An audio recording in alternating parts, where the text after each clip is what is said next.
Hello fellow humans and welcome to another shop review. Today we're going to talk about the T26E5 and also the T23. Now in this current state, 6,400, well, you could have gotten the Chieftain T95 for 4,000 a couple of weeks ago, so you are paying 2,500 more for essentially the same performance. The 8.5k bundle is better in terms of that, however the T26 is a relatively good tank, obviously. Well, the T23 is like, yeah, it exists, but that's about it. So again, the ×5s are unfortunately useless because they are only applying to the premium vehicles, so you can't use them in a useful way. Now, let's have a look. The T26 is a tough heavy with the soul of a medium tank that can be penned through the front plate by anything. It's a nimble medium tank that's perfect for dynamic, fast-paced skirmishes at medium range. People are going to camp in this thing because it has no armor. Great speed. Tell that to a light tank. Is this bundle worth it? Well, depends whether you want it or not. Let's have a look at the T26. The T23 is more of a doorstop kind of vehicle, as in it is useful, but not for what it's supposed to be. But let's have a look at them anyway, and let's play them. And also, don't forget to like and subscribe, as always. So now, let's obviously look at these and let's compare them obviously to the T24E2 and also keep the Chieftain in mind because this one was sold for 4k, so the Chieftain does have higher DPM already, but it loses out in penetration alpha damage. Now the penetration 221, that is pretty solid, not as high as the AMX, however it is very solid. 240 alpha damage as on the lower end of tier 8 heavy tanks, that is something to keep in mind. However, the aim time and dispersion are on the better end, only losing to something like a Chieftain. Mind you, 4,000 gold for this vehicle. It doesn't look so bad now, does it? Now, that continues as well, with the mobility being relatively solid at effective power to weight ratio of 14-12-8, similar to a T23E2. Obviously, massive better than something like a heavier vehicle like an E75 TS, and on par with the others, and again, loses out to the Chieftain. So you're basically buying a slightly less capable vehicle in terms of firepower and mobility, than the Chieftain for a considerably higher price. Now, one thing obviously has to be said is, where this thing does come out on top, it does have the better armor configuration because obviously it doesn't have this massive cupola on top. So it can be worth it. If they were sold for an equal price, the T26 would most likely be the better option. But given that now the T26 is 2,500 gold more, it does become a bit more difficult and really depends whether you want this vehicle or not. It's a good tank, but it could be at a better price. So and here we go with 210 millimeters at the front roughly, which means T7s are going to struggle. Some of them won't. Most tier 8 heavies are going to go straight through, so that is not going to be a problem there. Lower plates, obviously a weak spot like on any tank that exists, except the object. And the turret, however, is very strong. 300 millimeters in here, 300 as well. So the turret is pretty much going to be penetrable. You do have a cupola on top. However, if you use the max gun depression of 10 degrees, you can somewhat hide it. So that is very nice there. And luckily, this plate is very well armored, so don't shoot there. But the front plate, any premium round's pretty much going to go through, especially if you're above it. It's going to go easily through. However, if you're below it, you are going to have a tough time to pen it. Now, side 76 millimeters, another American classic, which means that you can somewhat deflect shots off the side. However, because of this plate up here, you have to be wary of side scraping. Then again, your average 40%er isn't going to know about this, so it might work out anyway. So 76 millimeters armor is definitely enough in tier 8 to somewhat side scrape. However, I wouldn't fully rely on it. Now, we got a solid armor configuration here, which is very nice. So basically, what you have here is you have a good tank that you're unfortunately paying a bit too much compared to the performance of let's say, a Chieftain. Alright, here we go on Castilla, which is game-breaking for some people. However, not for me. Let's see what we can do here. The T34 is camelless and has sniper in his name, which means my confidence in him is about -12. But let's see what happens. Obviously, we have one medium, they have two. So we'll see what we can do here. We also have a level 20 Tiger, which is also not great. But that's just how it goes in Blitz these days.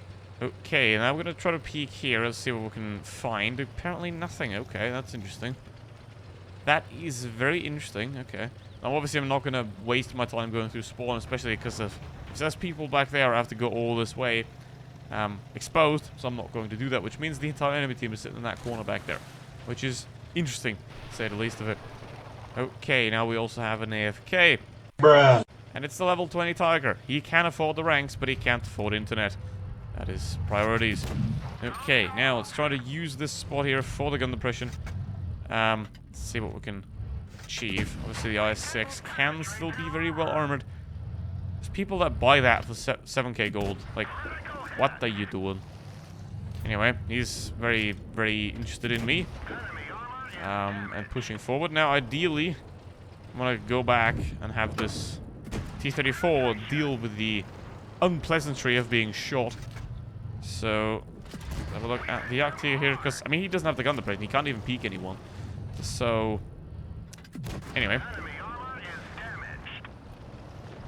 Hello, are we cuddling now? Okay, let's just keep penning the Juto. Not going to be a problem at all. Gotta aim to shoot, my friend. There we go. I think that AT is going to try to peek up. Let's try and get this IS-6 penned and tracked, ideally. But that's unfortunately not going to happen. Russian tanks still retain very weird armor angles. Now, this should be a pretty easy win then. Very nice. And, hello, hello, hello. Paula, nope. It is very accurate, but you can still miss shots due to incompetence, so that's a thing. Obviously. Now, there is the Yak Panther. Hello there. You should use a camouflage to conceal yourself. Okay, I try to side scrape it, doesn't matter. Okay, now, double Yak Panther, single Yak Panther, and double Yak Panther 2. This is going to be interesting, especially because they're both looking where I am, which is never a great thing to have. 2.3, that is somewhat an okay result so far. Obviously, I don't enjoy, like, doing 20 games and then pick the best one for the video. I want to try to get it as realistic as possible, so I play, like, 2-3 games and then I pick whichever one suits it the best, so yeah, I don't bother doing, like, 4k damage, because that's just not realistic to show. Yeah, of course the tank can do that, but it's not realistically gonna happen. So, let's see. That's a bit unfortunate there. However, it should still be my shot due to the very strong reload in this vehicle. Overall, it is a good tank. No doubt about that, it is a good tank. However, downfall is that the Chieftain was sold for cheaper. However, can I recommend this tank? Well, I won't outright recommend it. However, I can say, if you want this vehicle, if you think the playstyle suits you, it's very, very good at hull down. It's very good at just sitting in the place, keeping that pumping that damage, then this could be a vehicle that is good for you. Now, if you want to buy the bundle, it also includes this one. Obviously, never buy this thing on its own, obviously. Why would you? Now, you got no armor, you got very high DPM, you got meh penetration and 160 average damage, so basically you got a American Comet with no gun depression and decent mobility. Here we go. With the T23E3. That is weird.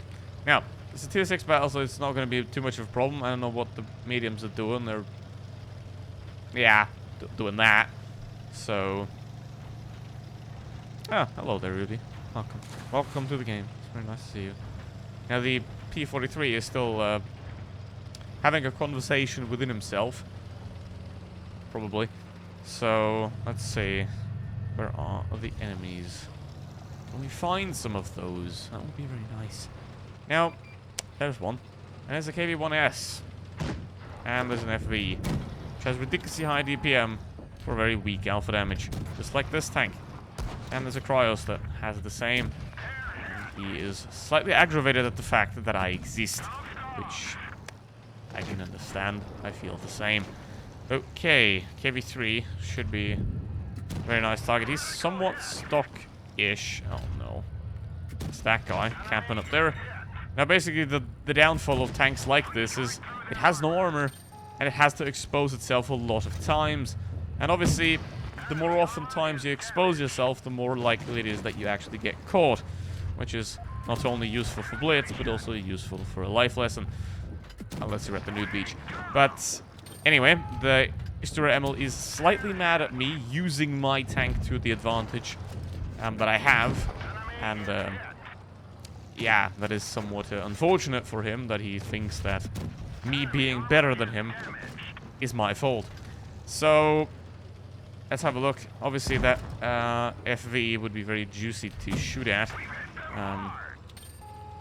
Now, obviously this is a tank that's like, mate, you gotta calm down, meditate somewhat, you know, it's gonna help, trust me. Okay, now, can pretty much just pop down here, have a go at him. He's typing or something like that, which, hey, thank you very much, really appreciate it. Thank you for the free damage, really do appreciate that a lot. And now, Sver and KB1S, those aren't gonna be a problem at all. And just again, use the 2800 DPM to mow them down, or bounce off a piece of the armor that doesn't exist. And now we're gonna have this KB3. Now obviously the penetration isn't great out in a tier 6, tier 7 battle. It is gonna be still plenty to go through most of the tier 6 and 7 vehicles, especially from the sides. While it's a solid tank, I wouldn't recommend buying it, obviously. So yeah, we'll have a look. What is the result? 3k damage, that's alright for a quick game like this. First class, 600 damage assisted.